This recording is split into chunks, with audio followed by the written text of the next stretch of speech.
Welcome you all again. आज मैं को मैथ्स का सबसे इंपॉर्टेंट टॉपिक पढ़ाता हूँ, that is profit and loss का। ठीक है ना।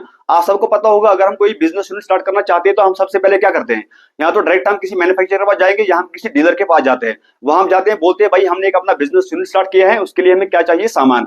वो वहां हमें सामान प्रोवाइड करता है और उसके साथ होता है रेट लिस्ट। हम उसको अपना वहां पैसा पे करके वहां से सामान लाते हैं। फिर इस सामान का क्या करते हैं, हम उसमें अपना कुछ मार्जिन रखते हैं जो हमारा होता है प्रॉफिट। लास्ट में क्या होता है, उस सामान को हम बेचते हैं। तो ऐसे हमारा क्या होता है, एक बिजनेस ट्रांजेक्शन होता है। अब इस ट्रांजेक्शन में क्या होगा हमारा, या तो हमारा प्रॉफिट होता है या हमारा क्या होगा, लॉस। तो सेम हमारा जो टॉपिक है वो किस पे है, प्रॉफिट एंड लॉस पे। ठीक है ना। आप सबको पहले पता होना चाहिए, बिजनेस जो होता है वो चार पैरामीटर्स पे डिपेंड होता है। First cost price, profit, selling price and MRP. ठीक है ना। कॉस्ट प्राइस क्या होता है, आप किसी डीलर के पास गए, वहां से आपने जो सामान खरीदा, जितना रेट आपने वहां पे किया, जिस रेट पे आपने सामान खरीदा, उस रेट को क्या कहते हैं हम, कॉस्ट प्राइस। अब उस सामान का क्या रखते हो हम, अपना कुछ मार्जिन रखते हो, उस मार्जिन को क्या कहते हैं हम, प्रॉफिट। फिर उसको आप किसी रेट पे बेचते हो, दैट इज सेलिंग प्राइस। ठीक है ना। अब एमआरपी क्या होता है, आपने देखा होगा जब भी आप कभी मार्केट जाते हो तो वहां से जो भी आप आइटम लाते हो उस पर लिखा होता है एमआरपी। एमआरपी क्या होता है, मैक्सिमम रिटेल प्राइस। मैक्सिमम क्यों है, क्योंकि इससे आगे रेट पे जो दुकानदार रिटेलर है वो सामान को नहीं बेच सकते हैं, या तो डायरेक्ट वो एमआरपी बेच देगा या इसके कम दाम पे डिस्काउंट देके इसके कम दाम पे बेच सकता है, लेकिन इससे ज्यादा दाम पे कोई भी दुकानदार सामान नहीं बेच सकता है, वो अलाउ नहीं है। ठीक है ना। अब मैं आपको एक एग्जाम्पल से सिखाता हूँ। फॉर एग्जाम्पल, आपने कोई आइटम लाया जिसका जो सीपी है, कॉस्ट प्राइस वो 100 है, आपने 100 रुपए में कोई सामान खरीदा, उसका जो एमआरपी है, मार्केट प्राइस, वो कितना है, 140। अब दो कंडीशन हो सकते हैं, या तो आप डायरेक्ट एमआरपी बेच दोगे 140 पे, या आप उसको कुछ डिस्काउंट दोगे कस्टमर को। पहला कंडीशन क्या होगा, आपने डायरेक्ट भेजा किस पे, एमआरपी पे। आपने कितने में खरीदा था, 100 में, भेजा कितने में, 140 में, कितना प्रॉफिट हुआ आपका, 40% का। ठीक है ना। अब सेकंड कंडीशन क्या हो सकता है, अब आपके पास कोई कस्टमर है, आपने बोला भाई जो मेरा एमआरपी है इस आइटम का वो कितना है, 140, मैं आपको 10% डिस्काउंट देता हूं। ठीक है ना। तो आप किस रेट पे भेजोगे उसको, आप इस पर 10% डिस्काउंट देके किस रेट पे भेजोगे, 140 का 10% कितना होता है, 14 माइनस 14, तो कितने में भेजोगे आप, 140 में से 14 घटाना है, कितना आया, 126। तो इस कंसेप्ट में भी क्या होगा आपका, यहां भी आपका प्रॉफिट होगा, क्योंकि आपने समय खरीदा, भेजा कितने में, 126 में, तो कितना प्रॉफिट हुआ, प्लस 26%। ठीक है ना। अब लॉस कैसे हो सकता है, लॉस किस कंसेप्ट में हो सकता है, अगर आपने गलती से, आपको डिस्काउंट देना था किस पे, एमआरपी पे, आपने डिस्काउंट किस पे दिया, कॉस्ट पे, सीपी पे, जितने में आपने खरीदा था आपने उस पे डिस्काउंट दिया। आपके पास कस्टमर है, आपने दिया डिस्काउंट 100 में से 10% कॉस्ट पे, तो जितने आपने खरीदा था, तो आपने कितने भेजा, फिर 100 का 10% कितना होता है, 10 माइनस 100 का 10 माइनस करना है, कितना है, 90। तो आपने 90 पे भेज दिया, तो यहाँ आपका क्या हो सकता है, 10% लॉस। तो ये जो कंसेप्ट है, ये पूरा प्रॉफिट एंड लॉस का कंसेप्ट है। और अगर आप सब गवर्नमेंट जॉब्स की तैयारी करते हैं तो आपके लिए प्रॉफिट एंड लॉस का कंसेप्ट समझना बहुत जरूरी है, क्योंकि प्रॉफिट एंड लॉस का क्वेश्चन हर किसी एग्जाम में, हर किसी कॉम्पिटेटिव एग्जाम में पूछा ही जाता है। ठीक है ना। सेम हमारे बोर्ड पे आज प्रॉफिट एंड लॉस का ही क्वेश्चन है। क्वेश्चन क्या है हमारा, the cost price of two shirts taken together is rupees 840 if by selling one at a profit of 16% and the other at a loss of 12%, there is no loss और gain in the whole transaction, then the cost price of two shirts are respectively. Question क्या पूछता है हमें, हमारे पास दो shirts है, उनका जो मिला के कॉस्ट प्राइस है वो कितना है, 840। यहाँ हमें अलग अलग शर्ट का कॉस्ट प्राइस नहीं दिया है, हमें दिया है जो दोनों शर्ट्स का मिला के जो कॉस्ट प्राइस है, जितने भी हमने दोनों शर्ट्स खरीदी पहले, वो कितना है, 840।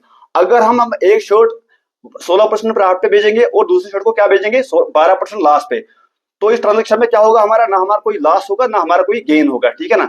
उस सूरत में दोनों शर्ट्स का कॉस्ट प्राइस क्या होगा, रेस्पेक्टिवली। रेस्पेक्टिवली मींस पहला वाला शर्ट का कॉस्ट प्राइस क्या होगा और दूसरा वाला शर्ट का कॉस्ट प्राइस क्या होगा। अगर आपको एग्जाम में ऐसा क्वेश्चन आता है तो आप कैसे इसको इजी एंड क्विक वे में सॉल्व कर सकते हैं, आज मैं आपको ट्रिक पढ़ाऊंगा। हमारे पास दो शर्ट्स हैं, मैं ए और बी लेता हूं। ठीक है ना। ए को किस रेट पे भेजना है हमें, 16% पे प्रॉफिट पे, दैट मींस प्लस 16%। बी दूसरी शर्ट को क्या भेजना है हमें, 12% लॉस पे, दैट इज माइनस 12%। ठीक है ना। अब इस ट्रांजेक्शन में क्या होगा हमारा, ना तो हमारा कुछ लॉस होता है ना हमारा कुछ गेन होता है, दैट मींस हमें अपना ही पैसा वापस मिलता है। जितने में हमने दोनों शर्ट्स खरीदी थी 840, हमें अपना ही 840 वापस मिल गया। ठीक है ना। मतलब क्या है, अगर ए को 16% बढ़ाने से, बी को 12% घटाने से हमें कोई ना फायदा हुआ ना लॉस हुआ। ठीक है ना। मतलब क्या है इसका, उसका मतलब है कि ए का जो 16% है वो किसके बराबर है, बी के 12% के बराबर, तभी तो हमारा ना लॉस हुआ ना गेन हुआ ट्रांजेक्शन में। ठीक है ना। अब ए बाई बी किसके बराबर होगा, ए बाई बी जो होगा बराबर 12, यहाँ है 12, ये 16 यहाँ जाएगा, डिवाइड हो जाएगा, डिवाइड बाई 16। अब किससे कटेगा ये, 4 से, 4 गुना यहाँ हो गया 3 गुना, that means A by B किसके बराबर आएगा हमें, 3/4। हमारा रेशियो क्या आएगा, ए बाई बी का, ए इज टू बी का रेशियो क्या आएगा हमारा, दैट इज 3:4। ठीक है ना। दैट मींस हमारे पास कितने यूनिट का कॉस्ट प्राइस है, ए का 3 यूनिट कॉस्ट प्राइस है और बी का कितना यूनिट का कॉस्ट प्राइस है, 4 यूनिट का। टोटल मिला के कितना यूनिट का कास्ट प्राइस है हमारा, 3 + 4 दैट इज 7। हमारे पास 7 यूनिट का टोटल कास्ट प्राइस है। क्वेश्चन में कितना कास्ट प्राइस दिया हमारा, 840 टोटल कास्ट प्राइस है दोनों का। हमारे पास कितना यूनिट का कास्ट प्राइस है, 7 यूनिट का, ए का 3 बी का 4, कितना हो गया 7। ये कटेगा 7 से, कितना आएगा हमारा आंसर, 7 12 120 से कटेगा कितना, 120 से। दैट मीन जो 1 यूनिट बराबर होगा कास्ट का वो कितना होगा हमारा, 1 यूनिट बराबर है 120 के। ए का कितना यूनिट है, 3 यूनिट, तो यहाँ 120 का 3 गुना होगा, यहाँ 4 यूनिट है तो 120 का कितना होगा 4 गुना, ठीक है ना। 120 का 3 गुना कितना होता है, 360। 120 का 4 गुना कितना होता है, 480, ठीक है ना, 480। तो हमारा कास्ट प्राइस क्या आएगा दोनों शर्ट्स का, ए का आएगा 360 एंड बी का आएगा 480।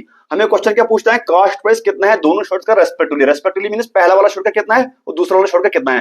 पहला वाला शर्ट का कितना निकला हमें 360 और दूसरा वाला शर्ट का कितना निकला हमें 480। तो हमारा आंसर क्या आएगा बी, 360 एंड 480, ठीक है ना।